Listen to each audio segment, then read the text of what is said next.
কুল্লু নাফসিন যায়িকাতুল মাউত, অর্থাৎ প্রতিটি আত্মাকে মৃত্যুর স্বাদ আস্বাদন করতে হবে। আমরা পৃথিবীতে যারাই এসেছি আবার পৃথিবী থেকে বিদায় নিতে হবে, আমাদেরকে মৃত্যুবরণ করতে হবে। এটা হচ্ছে চিরসত্য বা মহাসত্য।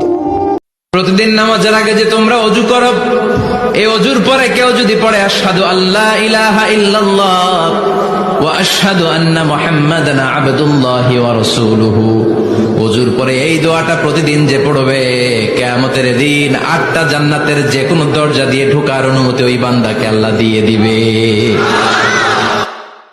طويل الشوق يبقى في اغترابي، فقير في الحياة من الصحاب، ومن يأمنك يا دنيا الدواهي، تدوسين المصاحب في التراب، وأعجب من مريدك وهو يدري بأنك في الورى أم العجاب، ولولا أن لي معنى جميلا لبعت المكس فيها بالذهب.